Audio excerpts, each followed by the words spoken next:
श्री गणेशाय नमः। श्री हरि। संक्षिप्त गरुड़ पुराण। मदात्य निदान।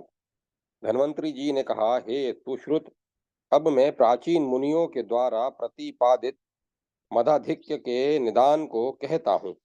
मद तीक्ष्ण, उष्ण, रुक्ष, सूक्ष्म, अमल, व्यवयायी, आशुकारी, आशुकारी, लघु, विकारी और विशद होता है। ओज इसके विपरीत होता है, अर्थात ओज मंद, शीत, मधुर, सांद्र, स्निग्ध, स्थूल, चिरकारी, गुरु और पिच्छल होता है। तिष्णादि 10 गुण मद में होता है और यही गुण विष में भी होते हैं, जो प्राणियों के चित्त में हलचल मचाने वाले तथा प्राण घातक होते हैं। प्रथम मद में मद अपने तीक्ष्णादि 10 गुणों से ओज के मंद आदि 10 गुणों को संशुभित करके चित्त में विकार उत्पन्न कर देता है। दूसरा मद प्रमाद का स्थान है। इसमें दुष्ट विकल्पों से उपहत मनुष्य कर्तव्य अकर्तव्य से अज्ञान होकर मद के द्वितीय वेग को अधिक सुख कर मानता है। रजोगुणी और या तमोगुणी मनुष्य मध्यम और उत्तम संधि अर्थात द्वितीय और तृतीय मद की मध्यावस्था में पहुंचकर अंकुश रहित, मदोन्मुक्त,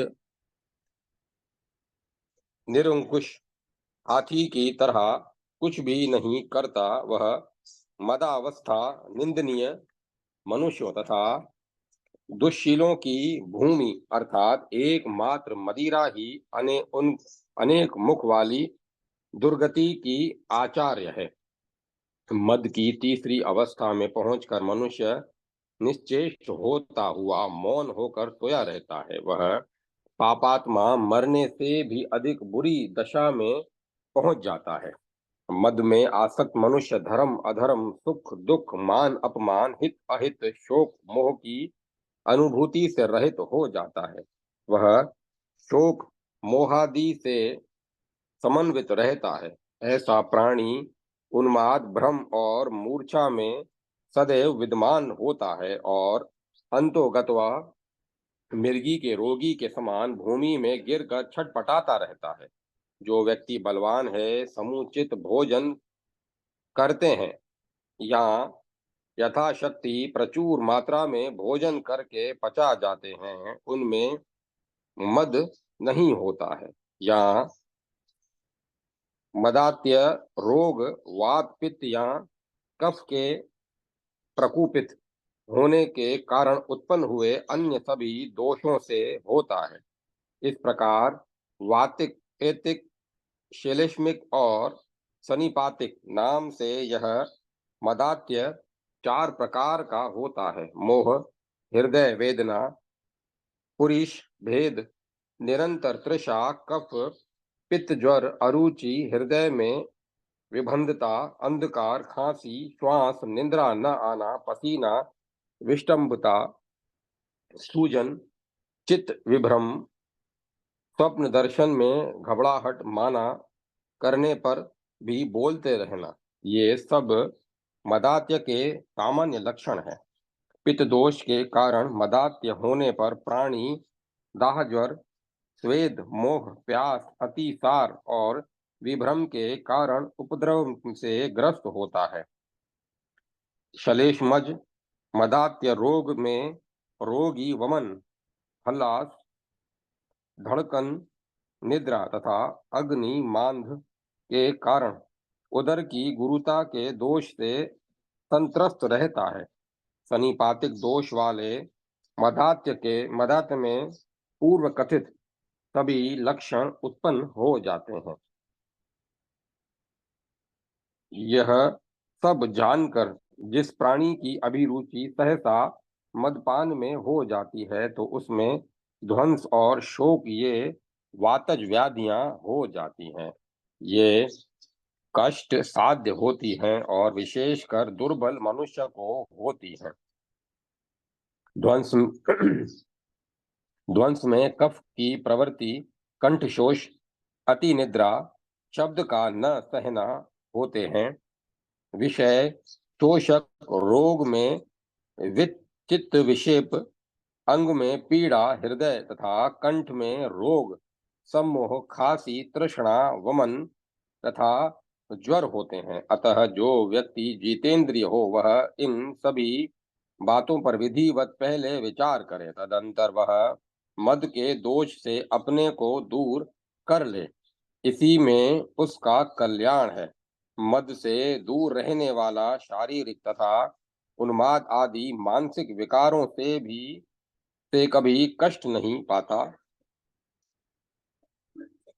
रजोगुण तमोगुण की प्रधानता वाले मोहजन्य दोष तथा असंयमित आहार करने वाले प्राणी को मद, मूर्छा और संन्यास नामक 3 प्रकार के रोग होते हैं।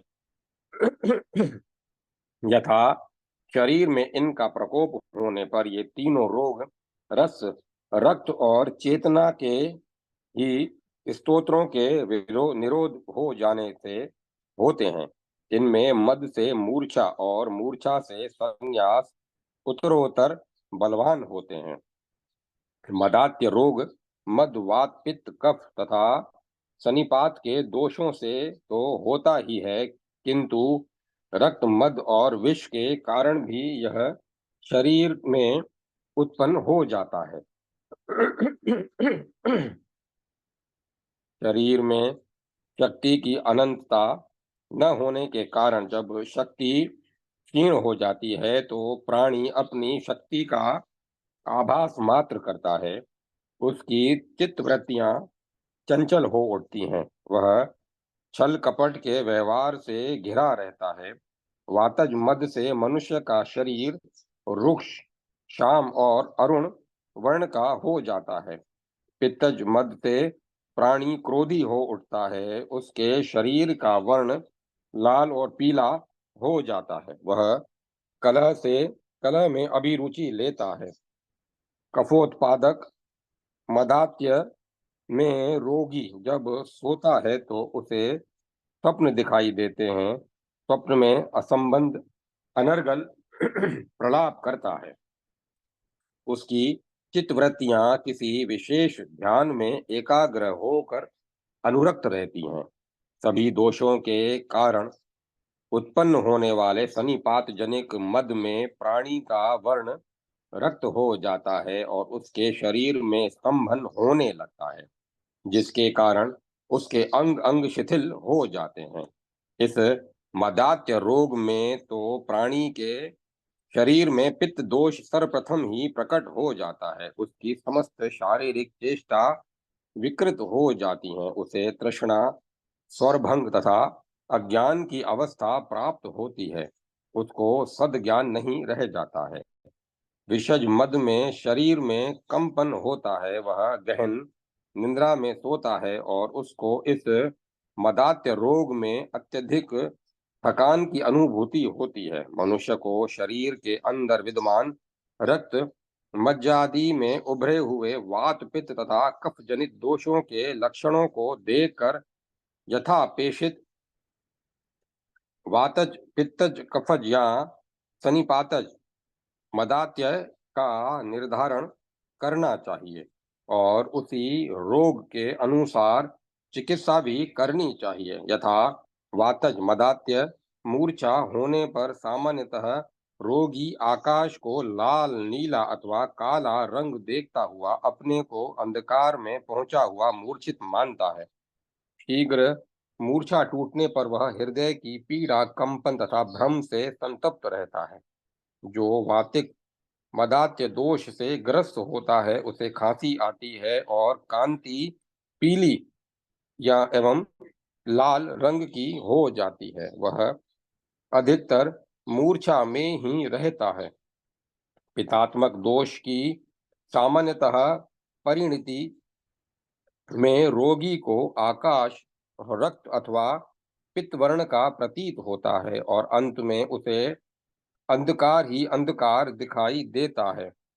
उस समय उसको विशेष प्रकार का ज्ञान प्राप्त होता है। उसके शरीर में शरीर से पसीना निकलता है, वह शरीर में उत्पन्न हुए दाह, तृष्णा तथा ताप से पीड़ित हो उठता है। कफ से संश्लिष्ट होने पर रोगी को एक छिन्न भिन्न होती हुई नीली पीली आभा दिखाई देती है। उसके लाल, पीले और नीले नेत्रों में व्याकुलता छाई रहती है। कफज मूर्छा में रोगी आकाश को मेघों से आच्छन्न देखता हुआ मूर्छित हो जाता है। उसे गहन निद्रा आती है, इसीलिए उसकी नींद बहुत देर के बाद टूटती है। होश में आने पर उसके हृदय में धड़कन होती है और प्राण सूखते हुए प्रतीत होते हैं। उक्त दोष के कारण उत्पन्न हुए भारीपन और आलस्य के वशीभूत हुए अंगों से उसको ऐसी अनुभूति होती है जैसे शरीर राजधर्म से अनुप्राणित पुरुषों, सिपाहियों के द्वारा प्रताड़ित किया गया है। इन सभी दोषों का प्रभाव जब एक साथ शरीर पर पड़ता है तो सनिपात की अवस्था आ जाती है। उस काल में मदात्य में प्राणी का संपूर्ण शरीर अपस्मार मिर्गी के रोग से ग्रस्त हुए के समान पृथ्वी पर गिर पड़ता है। अपस्मार में रोगी की चेष्टा विभत्स हो जाती है और इसमें नहीं होती है। वातादिक दोषों के वेग समाप्त होने के कारण उत्पन्न मदात्य की मूर्छा और अन्य उपद्रवों से ग्रस्त प्राणियों के कष्टों का उपशमन बिना औषधिक उपचार के ही संयमित रहने से स्वयमेव हो जाता है, परंतु संन्यास का रोग औषध के बिना शांत नहीं होता। इस मदात्य काल में वाचिक, शारीरिक तथा मानसिक चेष्टाओं के दबाव में निर्बल प्राणी स्वयं प्राणघात ही करते हैं, जिससे वे मरे हुए के समान काष्ठवत हो जाते हैं। यदि उनकी चिकित्सा शीघ्र नहीं की जाती तो वे अविलंब ही मर जाते हैं। ग्रहादिक हिंसा जलचरों से भरे हुए अथाह जल राशि वाले समुद्र के समान इस संन्यास मदात्य रोग के सागर में डूब रहे प्राणी की शीघ्र ही रक्षा करनी चाहिए। उसमें मद, मान, रोष, संतोष आदि विभिन्न प्रवृत्तियां होती हैं। उन्हीं प्रवृत्तियों के द्वारा वह यहाँ वहाँ से उचित और अनुचित का विचार करके यथो यथोनिश्चित कार्य में सामान्य विधि का प्रयोग करता है, किंतु अयुक्ति पूर्वक मदपान से प्रभावित दशा में ऐसा संभव नहीं है। उसे कर्तव्य अकर्तव्य का ज्ञान नष्ट हो जाता है। अध्याय 155 समाप्त। जय माता सरस्वती। जय मां सरस्वती। अर्श बवासीर निदान। धन्वंतरी जी ने कहा, हे सुश्रुत, अब मैं अर्श बवासीर नामक रोग के निदान का विषय बताऊंगा। प्राणियों के मांस में जो कीलक सदा उत्पन्न होते हैं, वे कीलक गुदा के द्वार का अवरोध करते हैं, इसीलिए उन्हें अर्श कहा जाता है। वात, पित्त तथा कफजन्य दोष शरीर में स्थित त्वक, मांस और मेदा को दूषित करके अपान वायु के मार्ग में अनेक आकृतियों वाले मांसांकुरों को जन्म देता है। उसे अंकुरों को अर्श उन अंकुरों को अर्श माना गया है। जो अर्श शरीर के साथ ही उत्पन्न होता है उसे सहज, और जो जन्म लेने के बाद उत्पन्न होता है उसे जन्मांतरोत्थान कहते हैं। इस दृष्टि से अर्श के दो भेद हुए।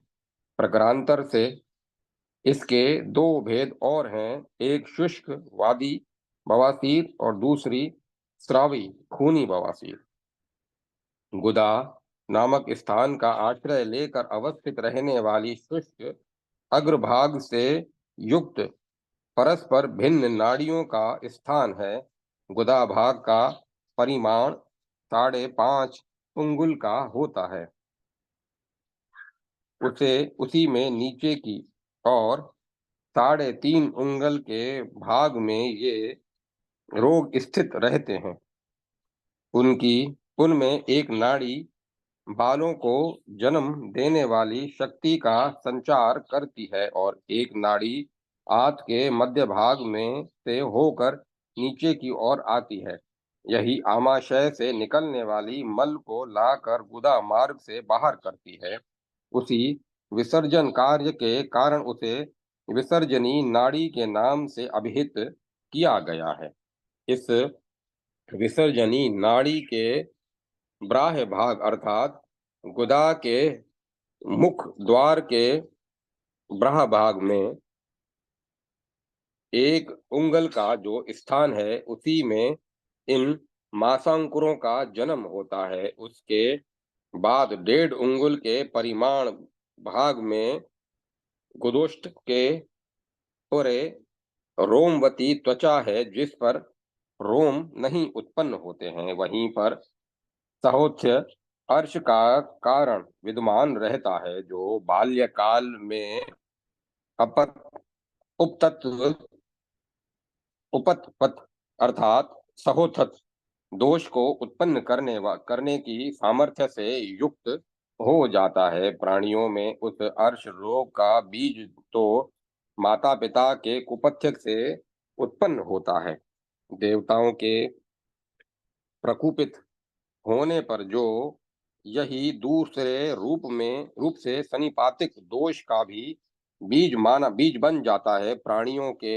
प्राणियों में इस प्रकार के जो कुल वंश क्रमागत रोग होते हैं, वे सभी असाध्य माने गए हैं।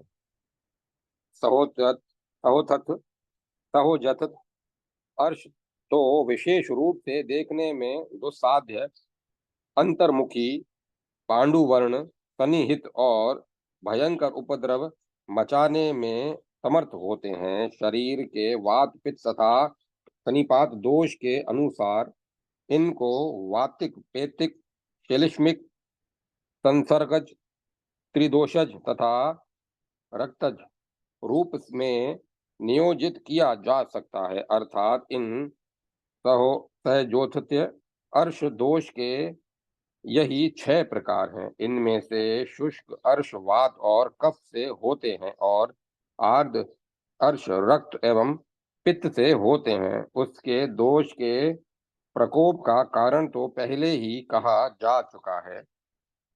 इसके अतिरिक्त उदरस्थ, अग्निमाद्य तथा मलाधिक्य के एकत्रित अवस्था में अतिशय अत्यल्प तथा असायमिक जलपान, देश कालादि के विपरीत कठिन और अल्पाहार ग्रहण करने के कारण भी यह उत्पन्न होता है। वस्ती, नेत्र, गले और ओष्ठादि के भाग में गट रगड़, घेटा, अधिक शीतल जल के संस्पर्श तथा बैठकर लगाम आदि से साधे जाने वाले वाहन अश्वादि की सवारी करने से भी इस रोग की उत्पत्ति होती है। यह रोग हठात मलमूत्रादि के वेग को धारण करने और निकलने से भी हो सकता है। ज्वर, गुल्म, अतिसार, ग्रहणी रोग, शोथ तथा पांडु रोग के प्रभाव एवं दुर्बल्य कारक आहार आदि के सेवन से अन्य उपद्रव और विषम चेष्टाओं से भी इसका जन्म होता है। स्त्रियों में अप अपक्वय, गर्भपात, गर्भवृद्धि तथा तजन्य पीड़ा के कारण इस उपद्रव की उत्पत्ति होती है। इन्हीं एक कारणों से अपान वायु मल स्थान के भाग में कुपित हो जाता है। तदंतर वह गुदा भाग का शुद्ध कार्य करने वाली वलियों में अपना कुप्रभाव छोड़ता हुआ अर्श के उन कीलकों के रूपों में जन्म लेता है। इस रोग का पूर्व लक्षण अग्निमांध, विषंभ, पैरों में पीड़ा, पिंडलियों का कष्ट, भ्रम, शरीर में शिथिलता, नेत्र, शोथ, मलभेद तथा मलग्रह है। इस रोग में शरीर के अग्रभाग से निश्चेष्ट वायु नाभि भाग से नीचे की ओर संचरण करता हुआ पीड़ित कर रक्त संचरित होकर बड़ी कठिनाई से बाहर निकलता है। इस रोग में आत आंत आंत भाग से अव्यक्त गुड़ गुड़ शब्द होता है। चार सहित उद्गार, अतिशय मूत्र, अल्पविष्टा, मल, घृणा, धूमायति, डकार, सिर, पीठ, वक्ष स्थल में पीड़ा, आलस तथा धातु शरण का उपद्रव होता है। इसमें इंद्रिय सुख की चंचलता एवं दुख होने के कारण रोगी में क्रोध की मात्रा बढ़ जाती है। इस रोग के प्रभाव से रोगी में विष्ठा त्याग की आशंका बनी रहती है। उसके पेट में संग्रहणी, चोथ, पांडु तथा गुल्म नामक रोगों का भी उपद्रव होता है। इतना ही नहीं, अर्श रोग के होने से प्राणियों में ये रोग भली प्रकार से बढ़ जाते हैं। उन अर्शकालिक ये गुदा मार्ग अवरोध होने के कारण अपान वायु भी क्रुद्ध हो उठता है, जिसके फलस्वरूप वह शरीर की समस्त इंद्रियों में स्थित अन्य समानाधिक भेद वाले वायु प्रभेदों को शुद्ध एवं विचलित कर देता है। वह वायु मूत्र, मल, पित्त तथा कफ रस रतादि संशुद्ध करता हुआ जठराग्नि को मंद बना देता है। उससे प्राय सभी प्रकार के अर्श रोग उत्पन्न हो जाते हैं। शरीर में इन सभी अर्श भेदों का प्रकोप होने पर रोगी के शरीर में अत्यंत दुर्बलता, उत्साहहीनता, दैन्य तथा कांतिहीनता आ जाती है। वह रोगी सार रहित वृक्ष के समान सारहीन और छाया रहित हो जाता है। मर्म स्थल को पीड़ित करने वाले अत्यंत कष्ट साध्य उक्त रोगों का उपद्रव हो जाने से रोगी एक दिन यक्ष्मा के रोग से भी ग्रस्त हो उठता है। उसके शरीर में कांस, पिपासा, मुख विकृति, श्वास पिनस, खेद, अंग भंग, वमन, हिचकी, शोथ, ज्वर, नपुंसकता, बधिरता, स्तब्धता तथा शर्करा एवं पथरी रोग हो जाते हैं। वह क्षीणकाय, स्वरभंग, चितातुर, अरुचि, बारंबार थूकने वाला और अनिश्चित स्वभाव का हो जाता है। उसके सभी पर्व तथा अस्थि भाग में पीड़ा होती है। उसका हृदय, नाभि, पायु और वंशण भाग शूल से ग्रस्त हो उठता है। उसके गुदा मार्ग में चावल के धोवन के समान द्रव्य निकलता है, जो वर्ण में बगुले के उदर भाग के समान होता है। यह मल कभी कभी सूखा हुआ मोती के अग्रभाग की कांति से संपन्न पके हुए आम के समान पित्त, हरा, लाल, पांडु, हल्दिया तथा पिच्छल वर्ण का होता है। वात प्रकोप के कारण रोगी के गुदा भाग में जो मांसांकुर निकलते हैं, उनके बीच भागों से अपान वायु अधिक मात्रा में निकलता है। वे सूखे हुए होते हैं। उनमें चिमचिमाहट या चुनचुनाहट होती है। उनका वर्ण गाढ़े अंगार के समान लाल होता है। वे पीड़ा के कारण रोगी को स्तब्ध बना देते हैं। उन सभी अंकुरों में विषमता होती है और उनका स्वभाव बड़ा ही कठोर होता है। इतना ही नहीं, उनमें विशेष समानता भी प्राप्त होती है। वे वक्र और तीक्ष्ण तथा फटे हुए मुख वाले होते हैं। वातजन्य अर्श के सभी मांसांकुरों की आकृतियां बिंब, खजूर, बेर तथा कपास के फूलों की भांति होती है। कुछ अंकुर कदम्ब पुष्प और कुछ सरसों के फूल के समान आभा वाले होते हैं। इस रोग के होने पर रोगी के सिर, पार्श्व, स्कंध, जंघा, उरु और वंशण भाग में अधिक पीड़ा होती है। रोगी को हिचकी, उद्गार, विष्टंभ, हृदय में पीड़ा तथा अनिच्छा का प्रकोप होता है। उसको खांसी आती है, श्वास फूलती है और अग्नि मंदता बढ़ जाती है। उसके कानों में ध्वनि गुंजरित होता रहता है। उसका सदैव भ्रम बना रहता है। इस रोग में गांठ द्वार प्रवाहिका के लक्षणों से युक्त झागदार पिछलता विष्ट बहुत सा विष्टा थोड़ा थोड़ा शब्द कर निकलता है। मल त्याग के समय अत्यंत वेदना और शब्द होता है। रोगी की त्वचा काली पड़ जाती है। उसके मल मूत्र में अवरोध बना रहता है। उसके नेत्र और मुख पर भी रोग का प्रभाव छाया रहता है। उसको गुलम,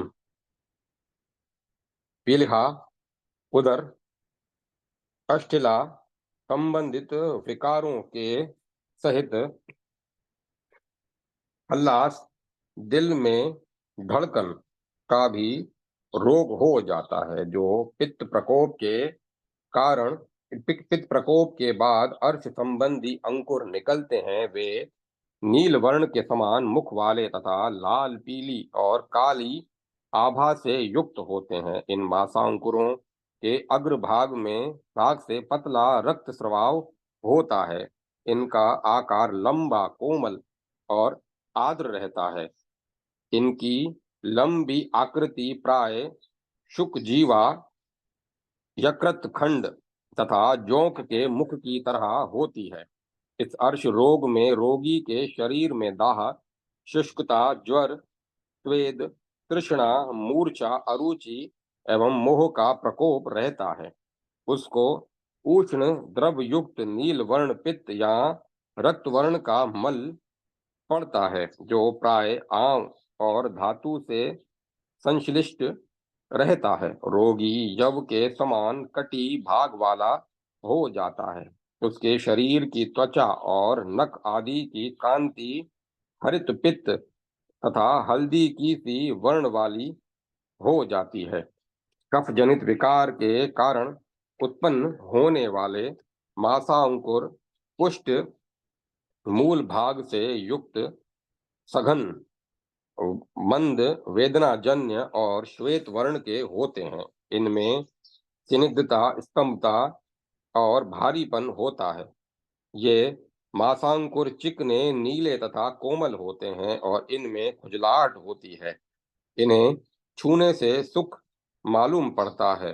ये मांसांकुर बांस के निकले हुए अंकुर, कटल के गुठली तथा गौ के स्तनों के आकृति में पाए जाते हैं। यह इस अर्श से ग्रस्त प्राणी के उरु भाग से ऊपर संधि स्थान, मल द्वार, वस्ति और नाभि प्रदेश में ऐसी पीड़ा होती है जैसे उन स्थानों को कोई काट काट कर फेंक रहा हो।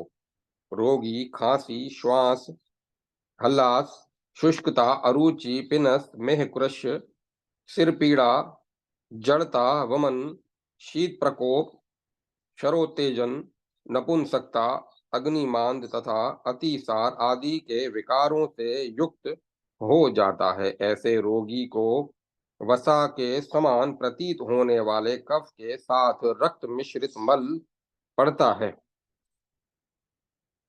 किंतु रक्त का स्राव नहीं होता और न कष्ट ही होता है। रोगी के चर्म आदि श्वेत तथा स्निग्ध हो जाते हैं। जिन लोगों में इस रोग का त्रिदोष जन्य प्रकोप होता है, उनमें सभी संश्लिष्ट लक्षणों का उपद्रव होता है।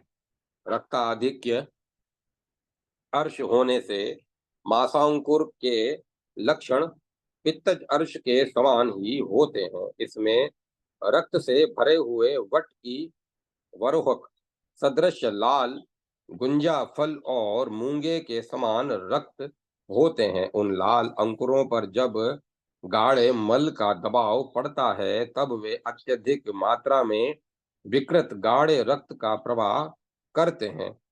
उस समय रोगी को पीड़ा भी अधिक होती है। अधिक मात्रा में रक्त के गिर जाने से रोगी मेंढक के समान पीला पड़ जाता है। उस दुर्बलता से में उत्पन्न हुए अनेक कष्टों से पीड़ित रहता है। वह वर्ण, बल, उत्साह और ओज सभी से रहित हो जाता है। उसकी इंद्रियां कलुषित हो जाती हैं। मूंग, कोदा, जंबीर, नींबू, ज्वार, करिल और चना का आहार करने से उसके गुदा भाग में वायु कुपित हो उठती है और बलपूर्वक वह अधोवर्ती विष्टादि के स्तोत्रों को अवरुद्ध कर उनके मल मूत्रादि को सुखाकर कष्टप्रद बना देती है। उसके कुप्रभाव से रोगी के कोख, पार्श्व, पीठ और हृदय भाग में भयंकर पीड़ा होती है। में मल के रहने से हृदय में धड़कन होती है, अधिक पीड़ा रहती है। वस्ती भाग में शूल होता है और गढ़ स्थल में शोथ आ जाता है। शरीर में जब वायु उदर्वगामी हो जाता है तो उसके कारण रोगी को वमन, अरुचि, ज्वर, हृदय रोग, संग्रहणी, मूत्र दोष, बहरापन, सिर पीड़ा, श्वास चक्कर, खांसी, पिनस, मनोविकार, तृष्णा, श्वास, कांस, पित्त, गुल्म तथा उदार आदि के रोग होते हैं। वे सभी वातज रोग हैं। इनका स्वभाव अत्यंत कठोर और कष्टकारी होता है। वात दोष का यह प्रकोप ही दुर्नामा, मृत्यु तथा उदारवत उदाव्रत अर्थात वायु गोला के नाम से स्वीकार किया जाता है। इस वात दोष से पीड़ित कोष्ठ भागों में यह रोग पूर्वोक्त कारणों के बिना भी उत्पन्न हो जाता है। सहज अर्श जन्म धारण के पीछे त्रिदोष से उत्पन्न हुए अर्श और भीतर वाली बलि से में उत्पन्न अर्श असाध्य होता है, परंतु यदि अग्नि, बल और वायु शेष हो तथा सम्यक चिकित्सा हो तो असाध्य रोग भी कष्ट साध्य हो जाते हैं।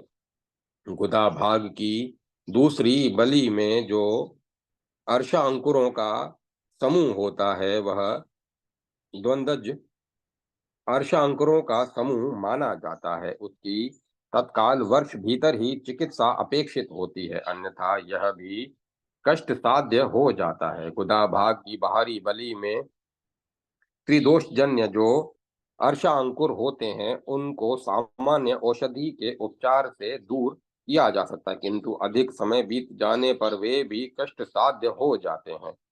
मेदादि स्थानों में इसी प्रकार के अर्श होते हैं। ऐसा ही नाभि दोष के कारण उत्पन्न हुए वर्षांकुरों का स्वभाव माना गया है। जो वर्षांकुर गढ़ स्थल गुदा के भीतर में होते हैं उनका रूप पिच्छल, फिसलाहट से युक्त तथा कोमल होता है।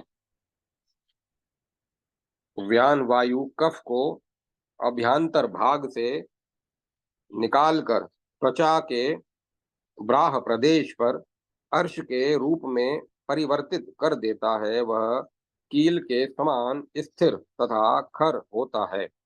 उसको विद्वानों ने चर्म कील या मस्ता के नाम से स्वीकार किया है। वातज दोष के कारण उत्पन्न चर्म कील मस्सा अत्यंत कठोर, सुई की नोक के समान तीक्ष्ण वेदना वाला और खुर दुरापन युक्त होता है। पित्त दोष से उत्पन्न हुआ कीलक कृष्ण लाल मुख भाग वाला माना गया है और जो कफ जनित होता है उसमें स्निग्धता, ग्रथिता तथा त्वचा वर्णता होती है। बुद्धिमान व्यक्ति को अर्श रोग होने पर यथाशीघ्र उसके उपशमन का प्रयत्न पूर्वक प्रयास करना चाहिए, क्योंकि वे शांत नहीं होने पर शीघ्र शरीर के गृह प्रदेश तथा उदर भाग में गुदोदार आदि अनेक प्रकार के रोग उत्पन्न कर देते हैं। अध्याय 156 समाप्त। जय माता सरस्वती। जय मां सरस्वती।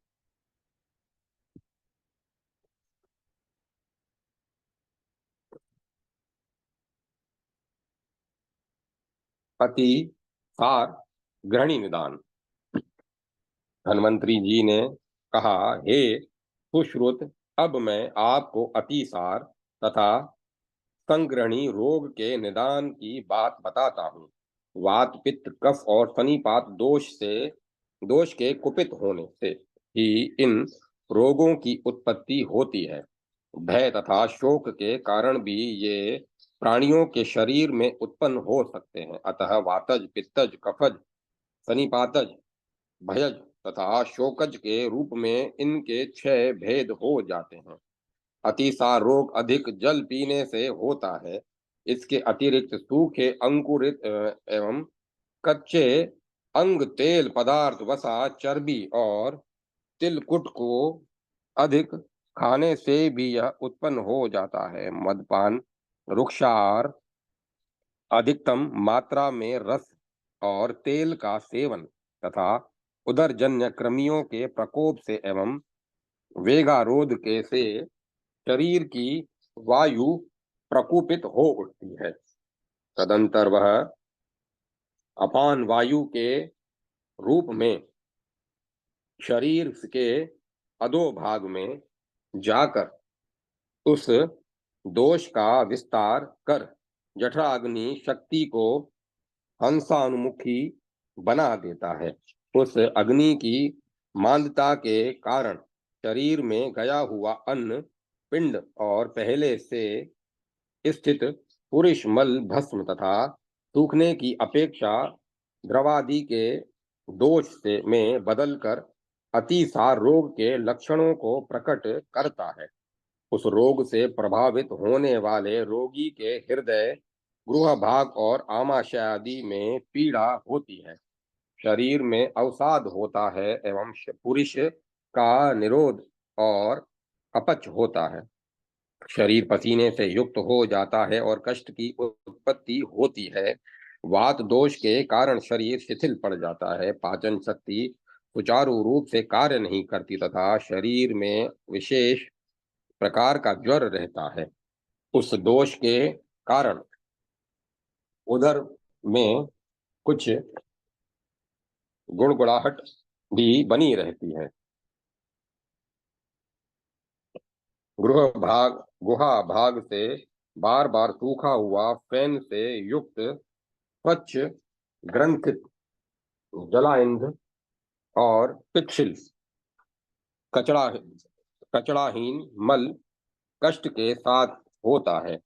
इस रोग में मल द्वार शुष्क एवं विकृत होकर बाहर निकल जाता है। मल निकलने में कष्ट होता है और कष्ट के कारण रोगी लंबी लंबी श्वासों से छोड़ता हुआ कांपता रहता है। पित्त दोष से रोगी को पित्त, कृष्ण, हल्दी तथा नवांकुर तृण वर्ण रक्त के रहित अत्यंत दुर्गंधपूर्ण दस्त होता है। उसको तृष्णा, मूर्छा, स्वेद और दाह का प्रकोप भी होता है।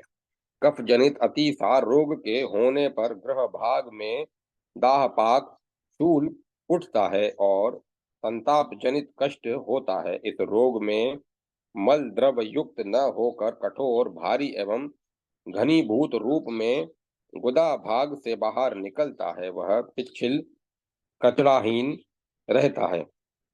उसी के अनुसार वह बहुत ही कम या अधिक मात्रा में उदर के अंदर विद्यमान मल स्तोत्र में पाया जाता है। मल निस्सारण के समय कष्ट के कारण रोगी को रोमांच, हर्ष, मिचली और कलेश की अनुभूति होती है। शरीर के अंदर भारीपन रहता है और उसी के कारण वस्ती प्रदेश, गुदा भाग और उदर में भी भारीपन बना रहता है। ऐसे रोगी को दस्त होने के उपरांत भी दस्त की अनुभूति बनी रहती है। जब वह वात पित्त तथा कफजन्य सभी दोषपूर्ण लक्षणों से युक्त हो जाता है, अर्थात रोगी के शरीर में सनिपात जन्य अतिसार का प्रकोप जन्म ग्रहण कर लेता है, तो रोगी उस समय उक्त समस्त वातादिक त्रिदोषों के लक्षणों से समन्वित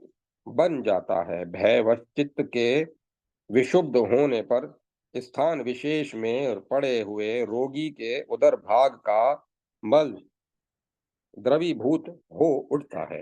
तदंतर उस द्रवपूर्ण मल को यथाशीघ्र वायु गुहा मार्ग से बाहर निकाल देता है, अर्थात भयात भयातवाश भयवशात रोगी में मलोत्सर्ग की इच्छा बलवती हो उठती है और अंतोगत्वा उसे पानी के समान मल होता है।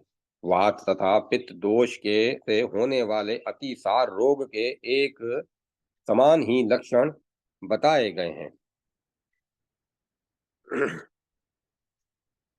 वैसे ही लक्षण शोकज अतिसार में भी उत्पन्न होते हैं। संक्षिप्ततः अतिसार रोग के दो प्रकार हैं। इनमें प्रथम साम है और द्वितीय निराम है।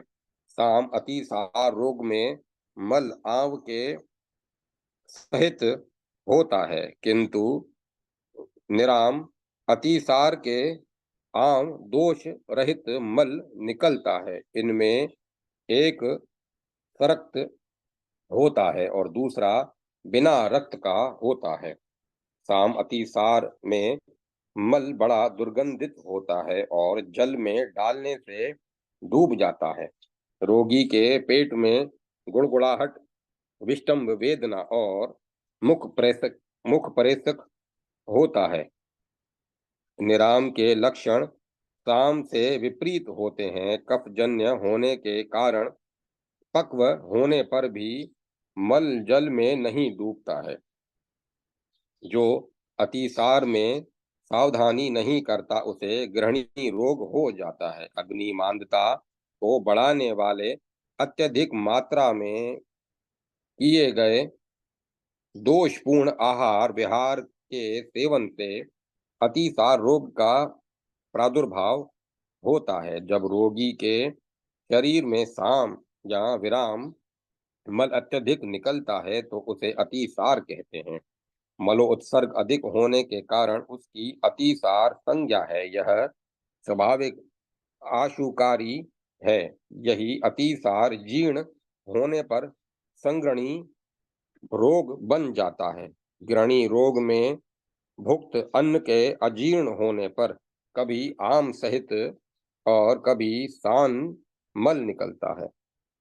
अन्न के जीर्ण होने पर कभी पक्व मल निकलता है, कभी कुछ नहीं निकलता और कभी बार बार बंधा या ढीला दस्त होता है।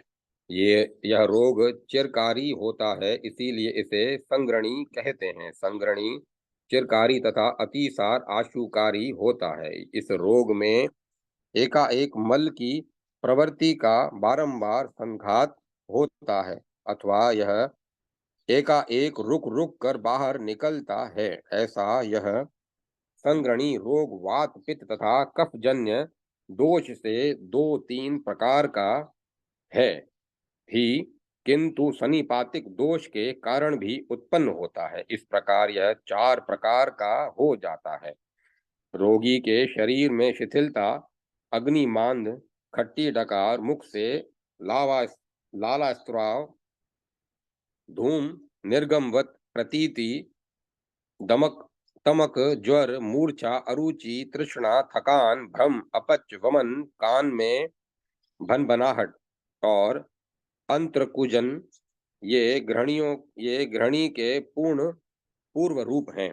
वातज ग्रहणी रोग में तालु शोध, तिमिर रोग दोनों कानों में शब्द, पसली, उरु, वंशज और ग्रीवा में दर्द, बार बार विसूची का सब कुछ भोजन की इच्छा, क्षुधा, तृष्णा, कैंची से कतरने की पीड़ा, अफरा, कुछ भोजन करने से